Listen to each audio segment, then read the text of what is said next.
수정염주 히가시노 게이고. 전화가 걸려온 것은 나오키가 아르바이트로 일하는 철판구이 레스토랑에서 화려한 칼질 솜씨를 선보이고 있을 때였다. 조리복 밑에서 스마트폰이 부르르 진동하는 것은 알았지만 상관없이 계속 두 손을 움직였다. 고기를 잘게 써는 것뿐만이 아니라 불길을 높이 피워 올려 카운터를 마주하고 앉은 손님들을 기쁘게 해준다. 오늘 밤에는 어린아이도 와 있었기 때문에 평소보다 더 퍼포먼스에 힘을 쏟았다. 그러는 사이에 스마트폰은 조용해졌다. 디귿자 모양으로 배치된 철판 주위에 둘러앉은 손님들은 8명으로 그중 3명은 일본인이었다. 하지만 여행객이 아니라 보스턴에 거주하는 가족이라는 것은 대화를 통해 알 수 있었다. 어린아이는 10살쯤으로 보이는 남자아이였다. 이렇게 가까운 곳에 철판구이 요리를 하는 레스토랑이 있는 줄은 몰랐어. 아이 아빠인 듯한 남자가 말했다. 게다가 가격이 꽤 합리적이어서 다행이다. 그러게, 뉴욕까지 나가지 않으면 이런 곳은 없을 거라고 생각했잖아. 대답한 것은 아내로 보이는 여자다. 언제든지 찾아주십시오. 철판구이 외에도 다양한 일식 요리가 있거든요. 다 구워진 고기를 각자의 접시에 나눠주며 나오키는 말했다. 그래야겠어요. 우동이나 덮밥이 있는 것도 너무 반가워. 그렇게 말하고 여자는 나오키의 얼굴을 올려다보았다. 근데 아까부터 마음에 걸리는데 요리사님 얼굴을 어디선가 본 적이 있는 것 같아요. 그렇습니까? 흔한 얼굴이니까요. 그렇지 않아요. 요리사로 일하시기에는 아까울 만큼 핸섬하신데요. 그렇죠?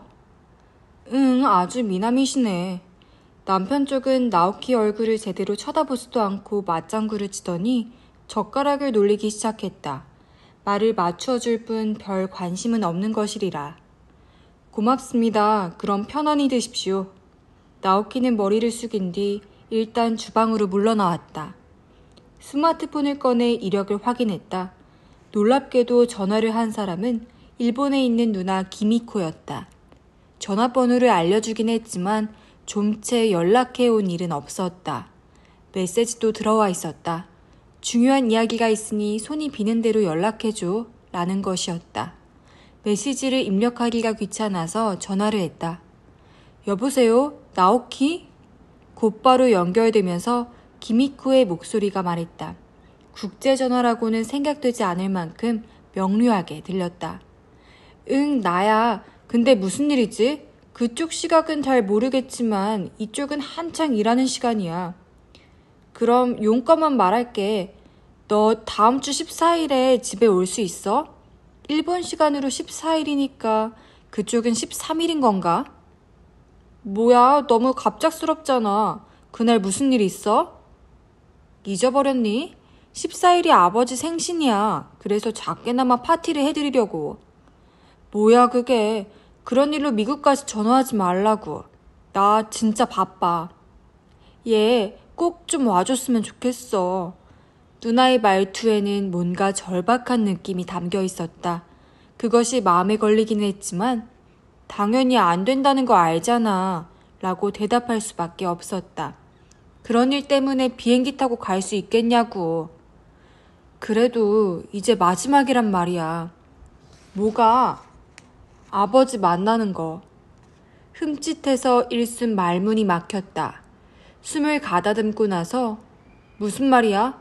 라고 물었다. 암이야. 말기암.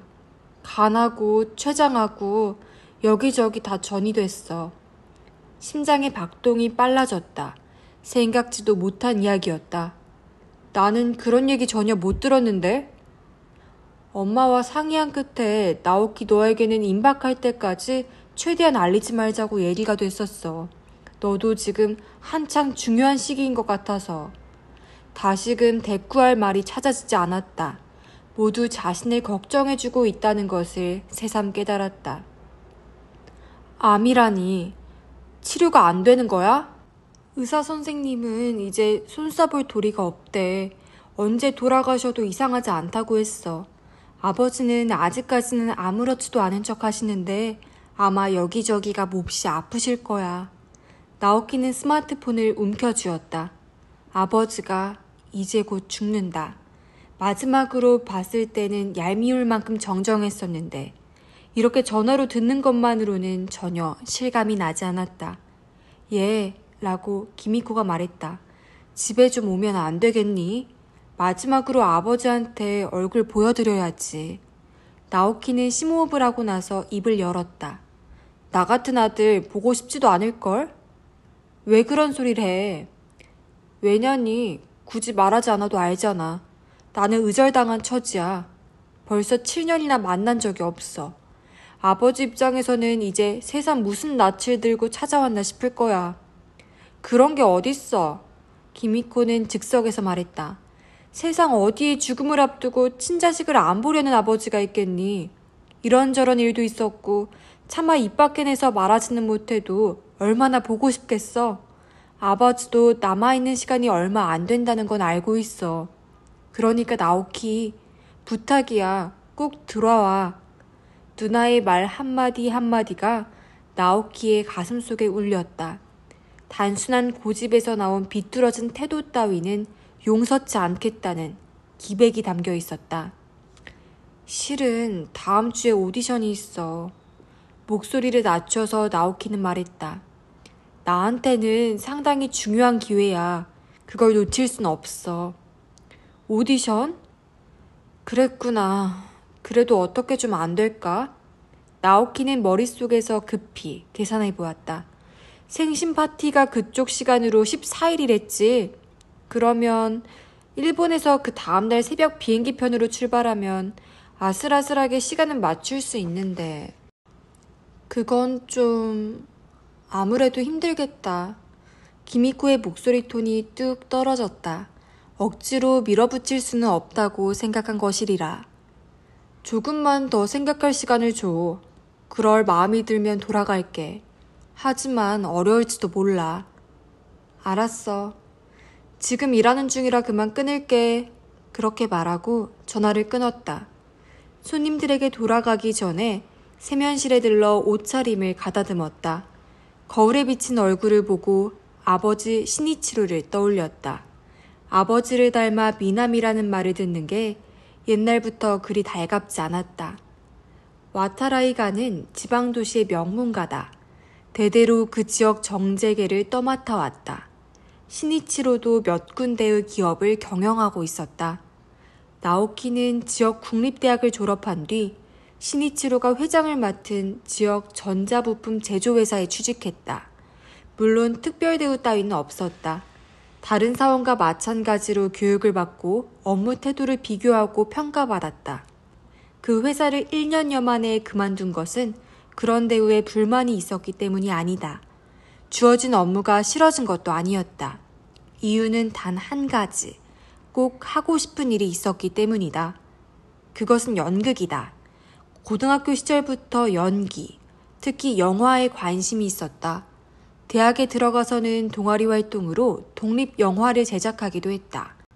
주연은 항상 나오키였지만 아무도 거기에 이의를 달지 않았다. 꿈은 할리우드 영화에 출연하는 것이었다. 취직한 뒤에도 줄곧 고민했다. 배우가 되고 싶은 꿈을 버려도 괜찮은가? 이대로 회사원으로 살아가도 후회 없는 인생이라고 말할 수 있는가? 고민 끝에 어느 누구와도 상의하는 일 없이 결론을 내렸다. 하고 싶은 일을 하자. 내가 가고 싶은 길을 가는 것이다. 어떠한 결과가 나오든 모두 내 책임이다. 라고 각오를 다졌다.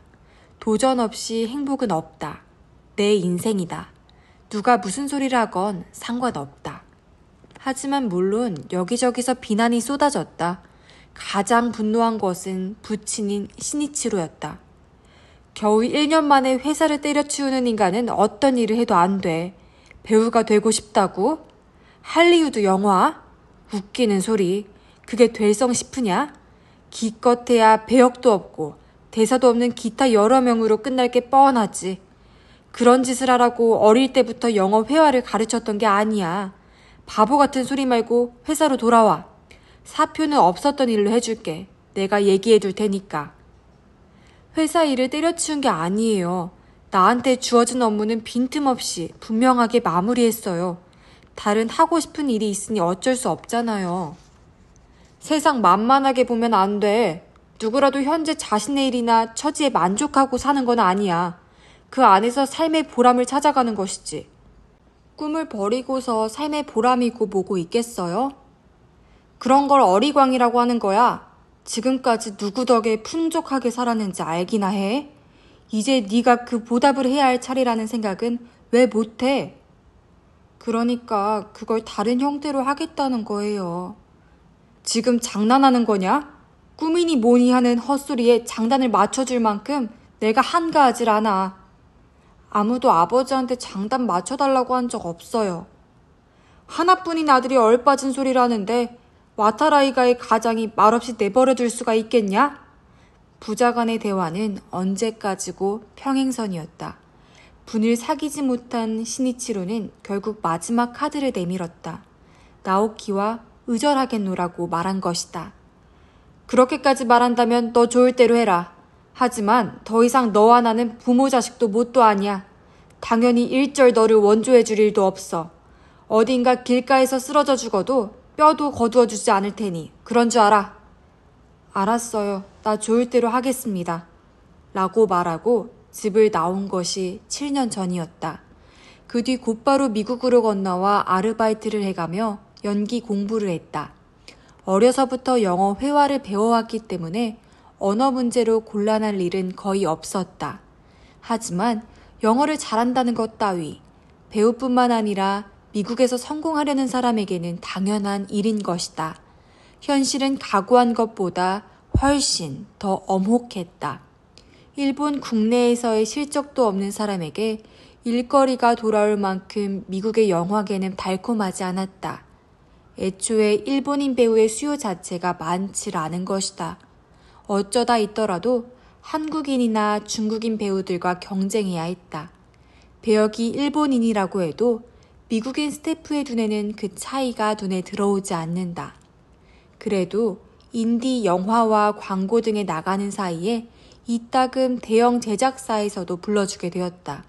물론 대사 없는 단역일 뿐이지만 조금 전 여자 손님이 나오키를 어디선가 본 적이 있다라고 말한 것도 그중 무언가를 봤기 때문이었을 것이다. 그리고 마침내 이번 기회가 왔다. 전 세계에 배급될 예정인 대작 영화의 제작이 결정되었는데 스토리의 주요 인물이 일본인이라는 설정이었다. 그 배역을 오디션으로 정한다고 했다. 무명 배우라도 대환영이라는 것은 그야말로 기회의 땅다운 일이었다. 즉시 신청해본 바 서류 심사를 통과했다. 실은 그것만으로도 대단한 일이었다. 나오키의 꿈은 부풀어 올랐다.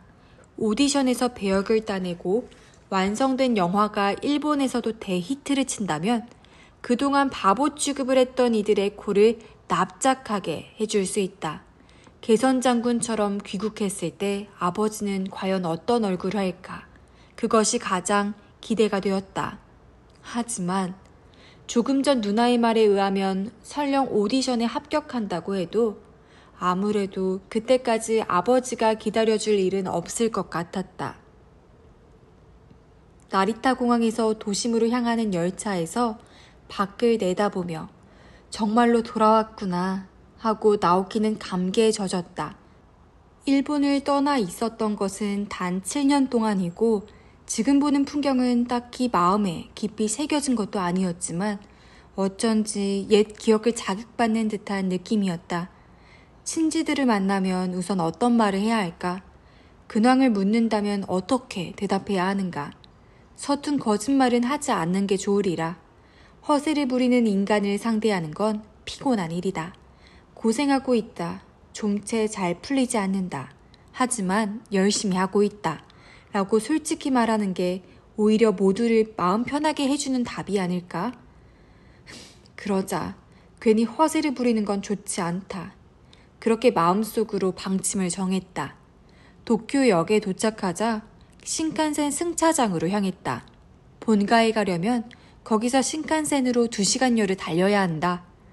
차표를 사려고 창구로 가는 참에 호주머니에서 스마트폰이 부르르 진동했다. 누나 기미코인가 했는데 표시된 번호는 전혀 모르는 번호였다. 네 하고 대답해 보았다. 나오키냐? 상대가 물었다. 나지막하고 목쉰 소리였다. 7년 만에 듣는 목소리였지만 금세 상대의 얼굴이 머릿속에 떠올랐다. 그런데요. 나다. 알겠냐? 네, 아버지잖아요. 맞아. 너 지금 어디 있냐? 어디냐니? 왜 그런 걸 물어요? 묻는 말에 대답해. 어디야? 이미 국내에 들어왔지? 아무래도 신이치로는 나오키의 귀국을 알고 있는 것 같았다. 기미코에게서 들은 것이리라 오늘 도착한다는 것을 기미코에게만은 전했었다. 도쿄역이에요. 지금 신칸센 타려고요. 그래? 드디어 깨달은 모양이지? 깨닫다니 뭘요? 네가 얼마나 바보 같은 꿈을 꾸었는지. 하지만 됐다. 신경 쓸 거 없어. 젊은 시절에는 이래저래 착각도 하는 법이지. 모두가 자신을 다이아몬드 원석이라고 생각하거든. 나도 옛날에는... 아버지 잠깐만요. 나오키는 신이치로의 말을 가로막았다. 무슨 말이에요? 바보 같은 꿈이라니. 그게 뭡니까? 글쎄, 예전에 네가 엄청 허풍을 떨었잖아. 할리우드 영화에 나온다느니 뭐니 떠들면서. 허풍이라는 말에 나오키는 불끈 화가 났다. 그 꿈은 아직도 간직하고 있어요. 버린 게 아니라고요. 하고 코웃음을 치는 소리가 들렸다. 포기한 거 아니었어?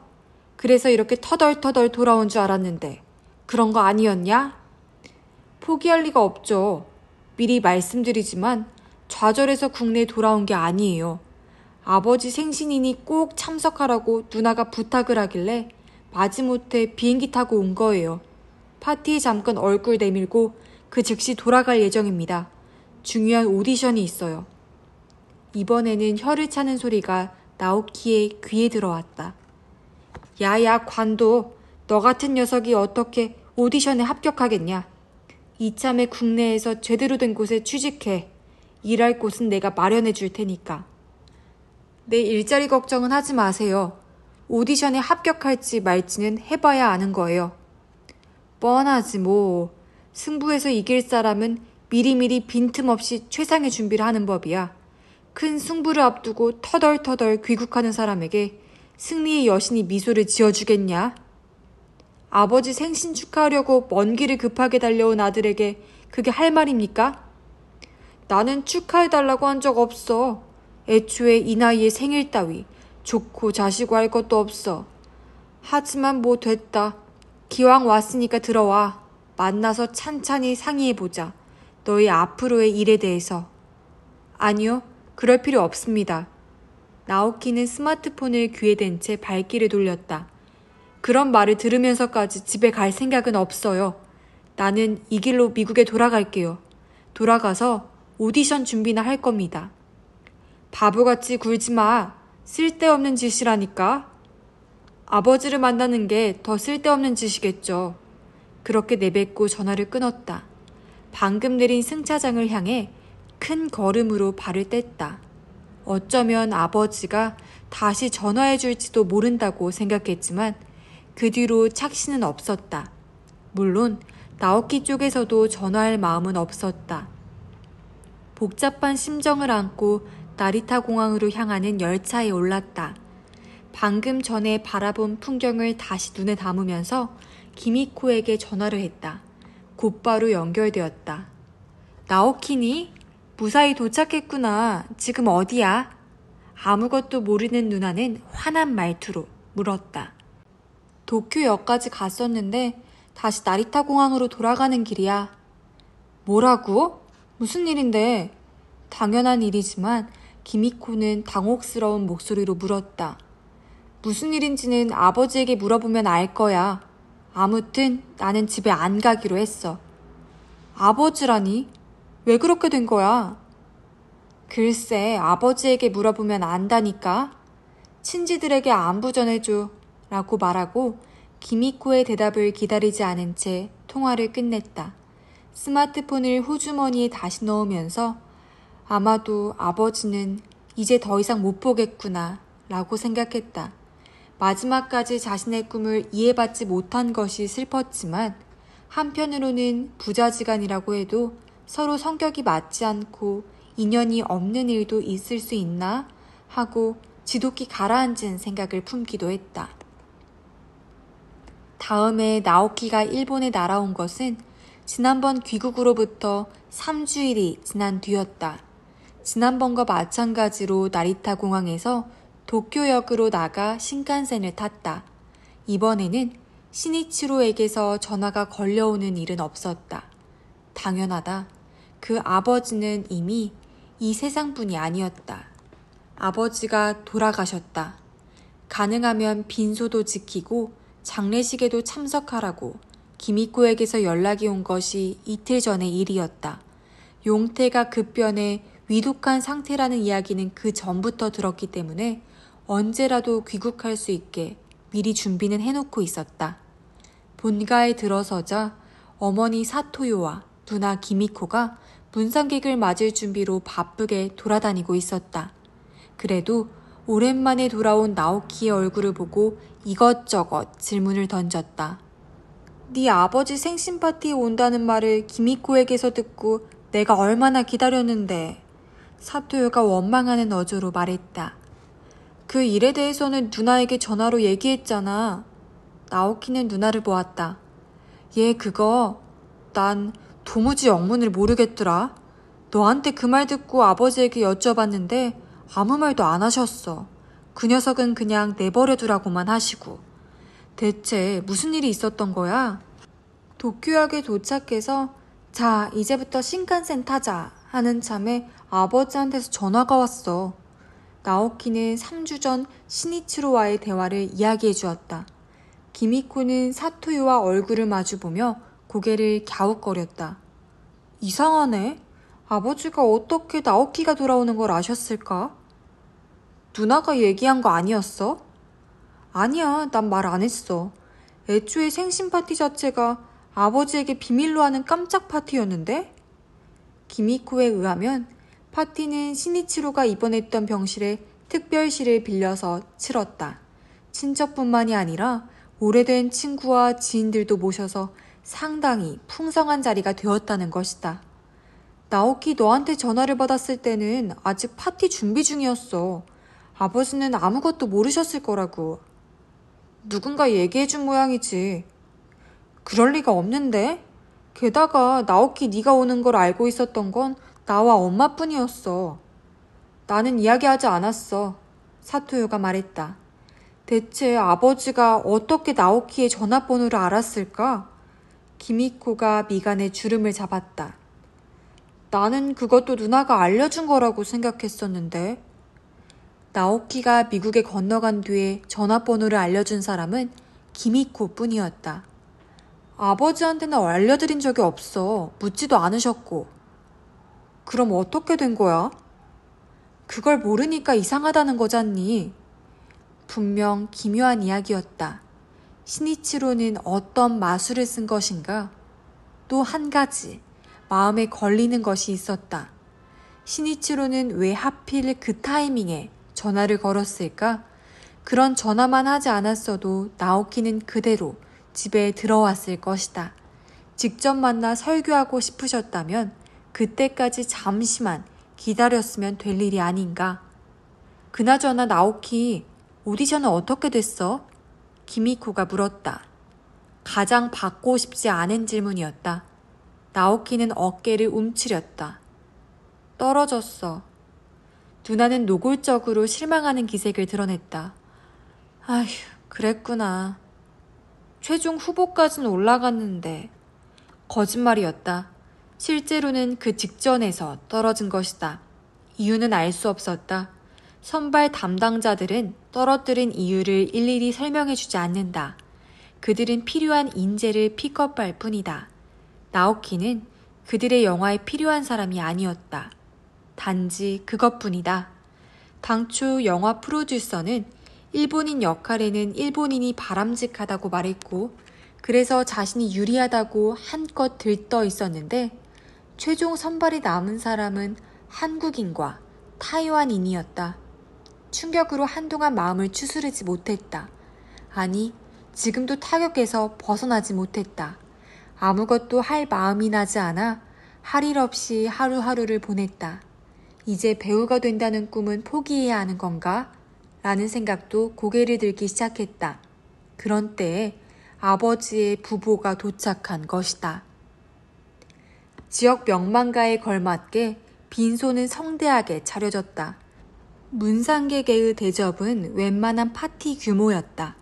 미망인 사토요는 지역 유력 인사와 회사 관련자들에 대한 인사로 정신이 없었다. 장남이면서도 집을 떠난 탓에 그런 역할을 떠맡지 않아도 되는 자신의 입장이 나오키는 죄송스러웠다. 그들이 가고 나자 나오키와 유족 주위에는 친척들이 둥그렇게 모여 앉았다. 7년 만에 본가에 돌아온 와타라이가의 장남을 그들은 따뜻하게 맞아주었다. 미국에서 배우 수업 중이라는 것은 다들 알고 있었다. 신이치로가 마지막까지 허락하지 않았다는 것도. 근황을 물어보길래 여전히 무명 생활입니다. 라고 있는 그대로 말했다. 아니, 나오키는 괜찮아. 아무튼 와타라이가의 장손이잖아. 틀림없이 성공할걸? 단정적으로 말한 것은 아버지의 사촌 형, 나오키에게는 당숙에 해당하는 집안 어른이었다. 그렇죠. 뭐니 해도 와타라이가의 혈통을 물려받았잖아요. 고모도 곁에서 거들었다. 나오키는 쓴 웃음을 지었다. 혈통만으로 성공한다면 무슨 고생이겠어요. 그러자 먼저 말했던 당숙이 진지한 얼굴로 고개를 저었다. 와타라이가의 혈통을 우습게 보면 안 돼. 참된 승부는 이제부터야. 와타라이가의 후계자는 선대가 세상을 떠나고 나서부터 제 힘을 발휘하거든. 나오키 너도 수정 염주에 대한 이야기는 들었지? 아, 네, 그거야 뭐. 신이치로 씨가 세상을 떠난 지금 그것을 물려받을 사람은 너야. 반드시 역대 어른들에게 지지 않을 만한 실적을 남겨야지. 꼭 사업을 성공시키라든가 엄청난 재산을 남기라든가 하는 게 아니야. 와타라이가의 장남으로서 걸맞은 행동을 관철하면 되는 게야. 그렇게 하면 결과는 나중에 저절로 따라와. 그게 그 염주의 힘이야.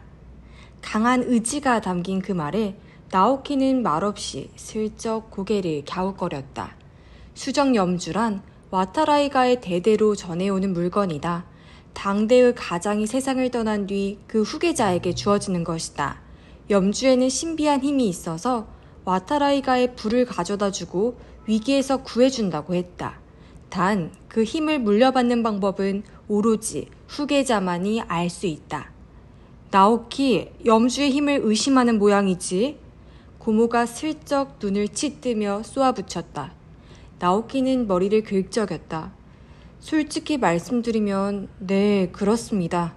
염주는 단순한 상징이고 요컨대 와타라이가의 장남으로서 투철한 자각을 가져야 한다는 거 아닌가요?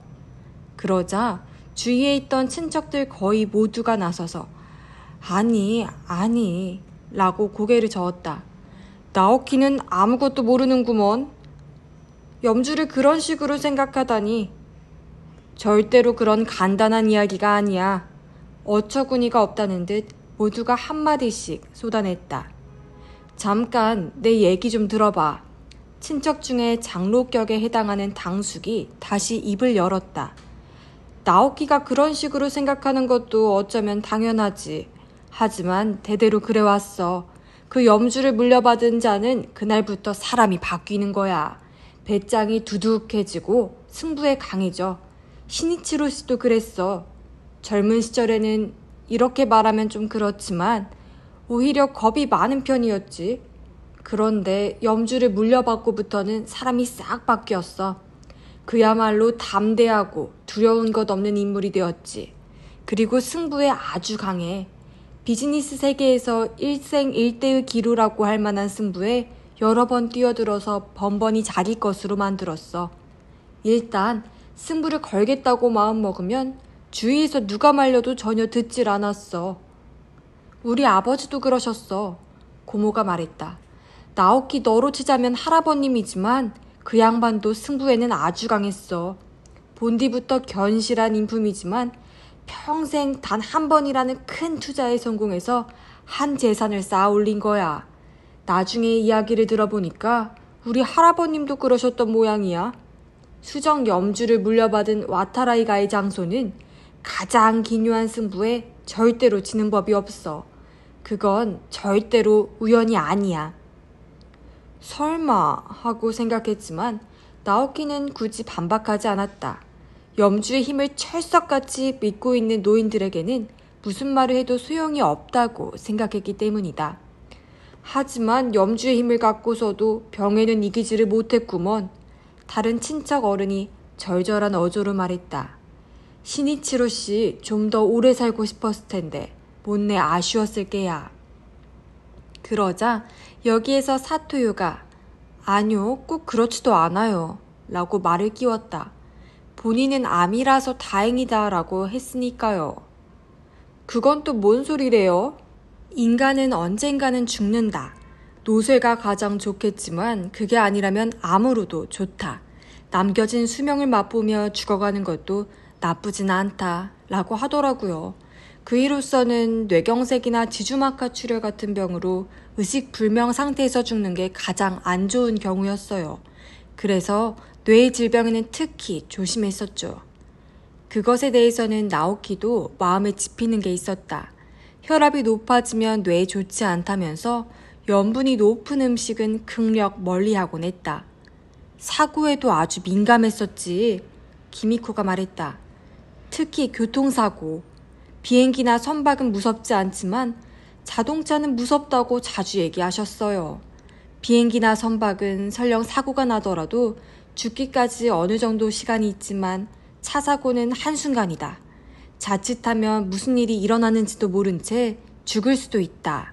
그게 가장 싫다고 했어요. 자리에서 웃음소리가 새어나왔다. 거참 기이한 가치관이네. 죽는 방식에도 자기만의 고집을 갖다니. 사업을 잘하는 만큼 조금 괴팍한 데가 있긴 했어. 모두가 한마디씩 했다. 어느새 수정 염주에서 이야기가 멀어지고 있었다. 그것을 듣고 나오키는 내심 안도했다. 이야기가 와타라이가의 후계자로서의 책임이나 의무 같은 방향으로 흘러가는 것은 그로서는 가장 피하고 싶은 일이었다. 밤늦은 문상객이 떠나고 나자 빈소에는 가까운 몇몇 사람만이 남았다. 오늘 밤에는 가족끼리만 빈소에 머물기로 했다. 장례식을 거행할 홀에 나오키가 가보니 기미코가 관을 마주하고 철제 의자에 앉아 있었다. 고생했어 라고 말하며 나오키는 누나 옆에 자리를 잡았다. 너도 수고했다 라고 그녀는 답했다. 미국에는 언제 갈 거야? 나오키는 나지막한 신음소리를 올렸다. 아직 정하진 않았지만 장례식 끝나는 대로 갈까 하고 있어. 그렇구나. 배우가 되는 것을 반대하던 아버지도 돌아가셨고 이참에 심기일전해서 다시 한번 열심히 해볼 수 있겠네. 지금까지도 아버지에 대해선 별로 신경 쓰지 않았어. 게다가 라고 뒤를 이었다. 일단 미국에 돌아가긴 할 건데 실은 이제 슬슬 그만둘 때인가 하는 생각도 있어. 기미코가 놀란 얼굴로 돌아보았다. 배우 포기한다는 거야? 뭐 그런 얘기인 셈이지. 7년을 뛰어보고 많은 것을 알게 됐어. 그쪽에서 성공하는 데는 노력만 갖고는 안 되더라고. 타고난 무언가가 필요해. 근데 나한텐 그게 없어. 그게 뭐야? 마음이 약해졌구나? 후원장담하면서 집을 뛰쳐나갈 때 그 기세는 어쩌고? 현실을 깨달았다는 이야기지. 올림픽 100m 달리기에서 일본인은 금메달을 딸 수 없다는 것과 똑같아. 염주가 있잖아. 신비한 힘을 가진 수정 염주. 이제부터 그건 나오키 네 거야. 나오키는 어깨를 으쓱 치켜들며 얼굴을 찌푸렸다. 누나까지 그런 이야기 믿는 거야? 하지만 아버지도 할아버지가 돌아가신 다음부터 획 바뀌었어. 그건 나도 직접 실감했던 일이야. 그때까지는 그렇게 담력이 강한 분이 아니었어. 너는 아직 어릴 때라서 기억을 못할 테지만. 당연히 기억 안 나지. 내가 철이 들 때부터 아버진 그런 사람이었는데. 나오키는 재단에 꾸며둔 영정사진을 올려다보았다. 골프에 그을린 시니치로가 오만하게 앉아있는 사진이었다. 금세라도 미운 소리 한마디를 날릴 것처럼 입가가 삐뚤음해져 있었지만 아버지로서는 웃으려고 해본 것인지도 모른다. 나오키라고 뒤에서 부르는 소리가 들렸다. 사토요가 다가오는 참이었다. 자정이 지났구나. 나오키는 손목시계를 보았다. 어머니의 말이 맞았다. 바늘이 오전 12시 3분을 가리키고 있었다. 시간은 왜요? 사토요가 들고 있던 가방을 열어 자주색 보자기와 봉투를 꺼냈다. 오전 12시를 지나면 건네주는 것으로 정해져 있으니까. 나오키는 자리에서 일어나 어머니가 내주는 2개의 물건을 받아들었다. 자주색 보자기를 풀어보니 다름 아닌 그 수정 염주였다. 얼핏 보기에 흠집 하나 없이 요요한 빛을 내뿜고 있었다. 그리고 봉투에는 붓글씨로 유언장, 와타라이 나오키 앞이라고 적혀 있었다. 겨드랑이 밑으로 부쩍 땀이 났다. 할 말이 선뜻 생각나지 않았다. 기미코라고 사토요가 딸의 이름을 불렀다. 나오키 혼자 있게 해주자. 응 하고 고개를 끄덕이고 기미코는 자리에서 일어나 나오키의 손맛을 한 차례 바라본 뒤에 말없이 출구로 향했다. 아버지 옆에서 찬찬히 읽어봐. 관을 바라보며 사토요는 말했다. 아무도 방해하지 않게 자리를 비워줄 테니까. 이거 어떤 내용이야? 나오키가 봉투를 가리키며 물었다. 사토요는 어이없다는 듯 피식 웃었다. 그걸 내가 어떻게 알겠니? 하지만 진지한 얼굴로 돌아와 말을 이었다. 네 인생에 있어서 아주 중요한 이야기가 적혀 있을 거야. 그것만은 틀림없어. 염주의 힘을 믿어라 라든가? 그럴지도 모르지. 진지한 얼굴로 아들의 비아냥거림을 가볍게 흘려넘기고 사토요도 홀을 나갔다. 나오키는 다시 철제 의자에 앉았다. 봉투는 풀로 단단히 봉해져 있었다. 영정 사진을 올려다보았다. 느긋한 표정의 시니치로는 정신 바짝 차리고 읽어 라는 말을 건네는 것만 같았다. 나오키는 한 차례 심호흡을 한 뒤에 봉투 끝을 잡았다. 그대로 신중하게 봉한 것을 뜯었다. 착착 접힌 편지지였다. 어차피 별 내용은 없을 것이다. 그렇게 생각하면서도 저절로 심장박동이 빨라지는 것이 느껴졌다. 나오키는 천천히 편지지를 펼쳤다. 시니치로가 친필로 쓴 글씨가 줄줄이 이어졌다. 첫머리는 이것은 와타라이 시니치로가 남기는 유언장이다. 이 글을 읽을 수 있는 사람은 단 한 사람, 와타라이 나오키뿐이다. 라는 것이었다. 그리고 한 행을 띄고 나오키에게 라고 적혀 있었다. 침을 삼키려고 했지만 입안이 바짝 말라 있었다. 나오키에게 너는 지금 어떤 심정으로 이 글을 읽고 있을까? 어차피 설교하듯 뻔한 이야기가 지루하게 이어질 거라고 생각하지 않을까? 혹은 아무 쌀머리 없는 정신론에 맞장구를 쳐야 하는 게 아닌가 하고 지레 지겨워할지도 모르겠다. 하지만 걱정할 거 없다. 이 유언장은 그런 것이 아니란다. 와타라이가에서 후계자에게 대대로 전해져 온 것은 그런 성격의 것과는 전혀 다르다.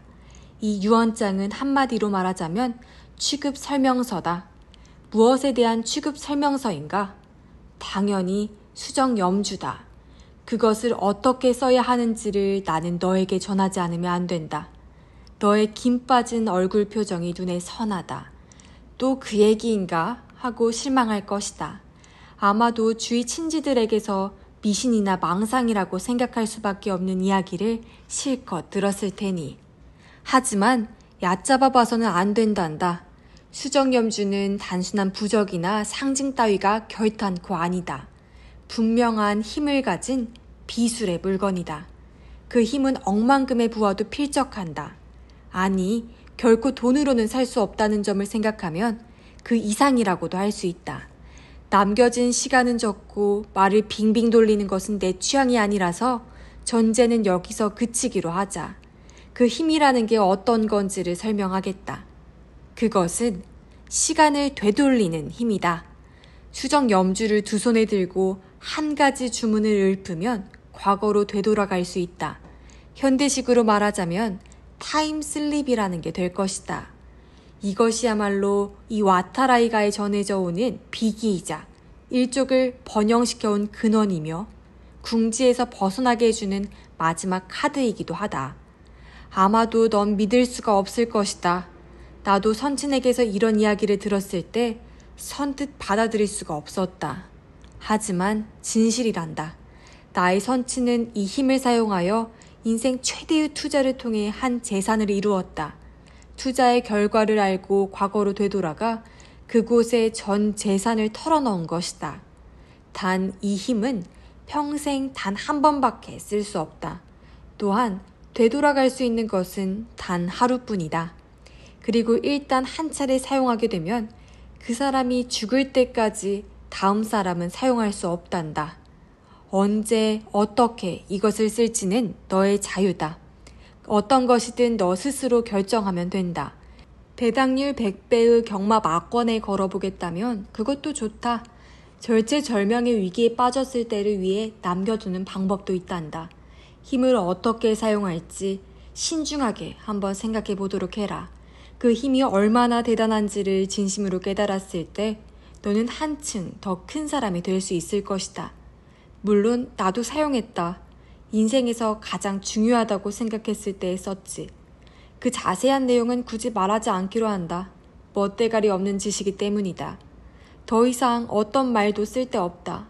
나와 똑같이 너 또한 유언 형식으로 계승자에게 이것을 전해주기를 권한다. 말미에 주문을 적어두겠다. 내가 이 힘을 의미 있게 사용하기를 빈다.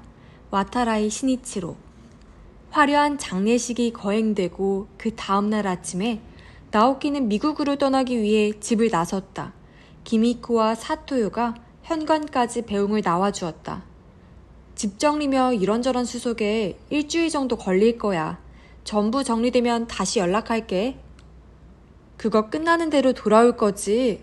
사토요가 물었다. 응, 그럴 생각이야. 그래서 일본에 돌아와서는 어떻게 할 거야? 기미코가 의미심장한 시선을 던졌다. 아버지가 남겨주신 회사에서 일하려고? 그것도 선택지 중에 하나야. 왜? 안 돼? 아니야. 라고 누나는 고개를 저었다. 나는 네가 원하는 대로 했으면 좋겠다고 생각해. 걱정하지 마. 나도 부모의 유산으로 놀고 먹을 생각은 없어. 그런 걱정을 하는 게 아니야. 그저 네가 후회하지 않았으면 하는 것뿐이야. 누나의 말이 뜨끔하게 가슴을 찔렀다. 하지만 그 아픔이 얼굴에 드러나지 않도록 조심했다. 다음에 또 보자는 인사를 건네고 걸음을 옮겼다. 역에 도착하자 간선 기차에 올랐다. 다행히 승객이 적어 4인용 좌석을 독차지할 수 있었다. 신칸센으로 갈아타는 큰 역까지는 20여 분이다. 여행 가방을 열고 안쪽 주머니에 넣어둔 봉투를 꺼냈다. 그 유언장이다. 이미 10번 넘게 읽었기 때문에 내용은 대부분 머릿속에 들어있었지만 저도 모르게 자꾸 읽고 싶어졌다. 꿈이 아니라는 것을 확인하고 싶은 것인지도 모른다. 그리고 다 읽고는 진한 한숨을 내쉬었다. 매번 똑같다. 이곳에 적혀있는 것이 정말 사실일까? 애초에 이게 진짜 아버지의 유언장인가? 하지만 필적은 틀림없이 아버지 본인의 것이었다. 그리고 그는 성격상 거짓말이나 농담으로 이런 글을 남길 사람이 아니었다. 아니, 꼭 그뿐만이 아니라 자신의 유언장에 잠꼬대 같은 거짓말을 쓸 사람은 세상 어디에도 없을 것이다. 그렇다면 사실인가? 수정 염주에 정말로 과거로 돌아가는 힘이 있다는 것인가? 유언장 말미에는 16개의 문자가 줄지어 적혀 있었다. 그것이 주문인 모양이었다. 문장으로서는 의미 불명이지만 그리 어려운 것은 아니어서 외우는데 힘도 들지 않았다. 아니, 그러기는커녕 이미 머릿속에 똑똑히 들어있었다. 유언장을 다시 가방에 넣고 재킷 안주머니를 손으로 더듬어 보았다. 조금 불룩한 것은 그곳에 수정 염주가 들어있기 때문이다. 아무래도 믿기 힘든 이야기였다. 딱 하루, 과거로 돌아갈 수 있다. 그런 일이 과연 가능할까? 당장 시험해보고 싶었지만 평생에 딱 한 번이라고 하니 그럴 수도 없었다. 하지만 유언장 내용이 사실이라면 여러 가지로 고개가 끄덕여지는 일들이 있었다. 친척 노인들이나 기미코가 말했던 원래는 겁이 많은 성격이던 신이치로가 돌연 대담하게 승부에 뛰어들었다는 이야기도 설명이 된다. 승부에 나섰다가 실패했을 경우에도 여차하면 과거로 돌아가 다시 도전할 수 있다. 그리고 실패하지 않는다면 수정 염주의 힘은 그대로 남겨두면 된다. 즉, 옆에서 보기에는 일생일대의 승부처럼 보였어도 본인으로서는 전혀 모험이 아니었던 것이다. 할아버지는 평생 단 한 번의 투자로 한 재산을 쌓았다고 했다. 그 뒤로는 견실하게 살았다고 들었다. 아버지의 유언장에 따르면 할아버지가 그때 수정 염주의 힘을 빌렸다고 하니까 그 뒤로는 당연히 조용히 살아갈 수밖에 없었던 것이다. 한편 아버지는 비즈니스 세계에서 몇 차례 중요한 투자에 승부를 걸었다. 만일의 경우에는 수정 염주에 의지할 생각이었는데 실제로는 그 힘에 의지하는 일 없이 성공했다는 이야기인지도 모른다. 그러니 몇 번이고 승부에 나설 수 있었던 것이다. 그렇다면 아버지는 그 힘을 언제 사용했을까? 멋대가리 없다는 이유로 유언장에는 구체적으로 밝히지 않았다. 마음에 걸리는 문장이 있었다. 수정 염주의 사용 방법으로서 절체절명의 위기에 빠졌을 때를 위해 남겨두는 방법도 있다라고 한 것이었다. 빈소에서 친척들 사이에 신이치로의 기이한 가치관에 대한 이야기가 나왔었다. 비행기나 선박은 사고가 나더라도 죽기까지 어느 정도 시간이 있지만 차 사고는 한순간에 무슨 일이 일어났는지도 모른 채 죽을 수 있으니 그게 무섭다라는 것이었다. 그 이야기도 아버지가 염주의 힘을 믿고 있었다고 한다면 앞뒤가 맞아떨어진다. 혹시라도 비행기나 선박에 탔다가 위험해지면 그 전날로 돌아가 탑승이나 승선을 피하면 된다. 하지만 자동차 사고로 그 자리에서 즉사하게 되면 아무리 염주의 힘이 있더라도 피할 도리가 없다. 아버지가 뇌의 질병을 두려워하고 암이라서 다행이라는 말을 내비쳤다는 이야기도 생각났다. 그것도 염주와 관련된 것이 아닐까? 의식을 잃으면 염주를 쓸 수 없으니 뇌의 질병은 영 좋지 않지만 암은 그나마 의식을 잃는 일이 없으니 염주를 사용할 수 있어서 다행이다 라는 뜻이 아닐까? 하지만 만일 그렇다면 아버지는 암으로 쓰러진 시점에 아직 염주의 힘을 사용하지 않았다는 이야기가 된다. 하지만 유언장에는 사용했다라고 분명하게 적혀 있었다. 생각하면 할수록 의문투성이었다. 염주에 정말로 그런 힘이 있다면 분명 마음 든든한 일이긴 했다. 운명이 걸린 대승부에도 망설임 없이 도전할 수 있는 것이다. 하지만 혹시라도 단순히 오래전부터 전해져 오는 썰에 지나지 않는다면 그때는 어쩔 것인가?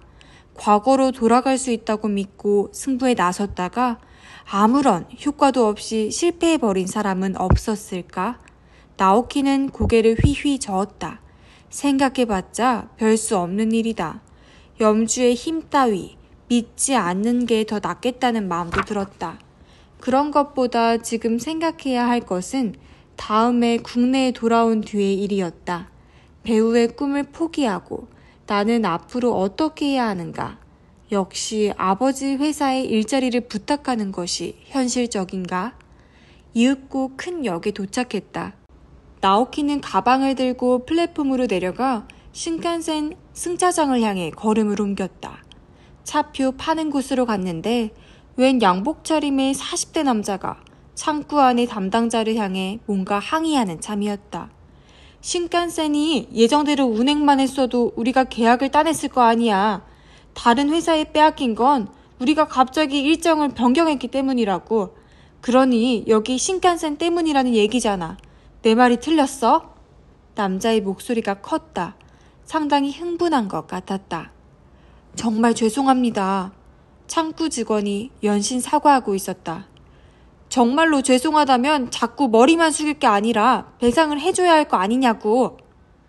그러니까 그건 저희가 어떻게 대응해드릴 수 있는 일이 아니라서. 그래도 차표 구입하고 반환하는 일은 여기서 하잖아. 그렇긴 한데요. 선생님 말씀은 구입이나 반환과는 성격이 다른 사안이라서요. 손님 하고 이웃한 창구의 남자 직원이 나오키에게 말을 건넸다. 이쪽으로 오시죠. 나오키는 그쪽으로 가서 도쿄역까지의 승차권과 자유석 특급권을 달라고 말했다. 옆에서는 조금 전에 남자가 아직도 뭔가를 소리치면서 화를 내고 있었다. 오래 기다리셨습니다. 라면서 담당자가 나오키 앞에 차표를 내주었다. 이 차표가 도쿄역까지의 승차권이고 이쪽이 자유석 특급권입니다. 아, 됐어. 양복 차림의 남자가 소리쳤다. 당신하고는 얘기가 안 돼. 이렇게 되면 역장하고 직접 단판을 지을 수밖에 없어. 그렇게 내뱉고 남자는 나갔다. 나오키는 승차권 요금을 건네면서 무슨 일이 있었습니까? 라고 작은 소리로 물었다. 담당자가 쓴 웃음을 지었다. 지난달에 추락 소동 때문이에요. 신칸센이 운행 중지되는 바람에 거래가 성사가 안 된 모양인데 그런 일로 저희한테 화풀이를 하시니 좀 난감하네요. 추락 소동? 예, 저희도 피해자인데 말이에요. 그런 일이 있었는가? 미국에 가 있어서 전혀 알지 못했다. 평소 국내 뉴스는 유념해서 읽어보는데 아무래도 이건 놓친 모양이었다. 플랫폼에서 열차를 기다리는 동안 나오키는 스마트폰으로 검색해보았다. 그러자 기사가 금세 눈에 들어왔다.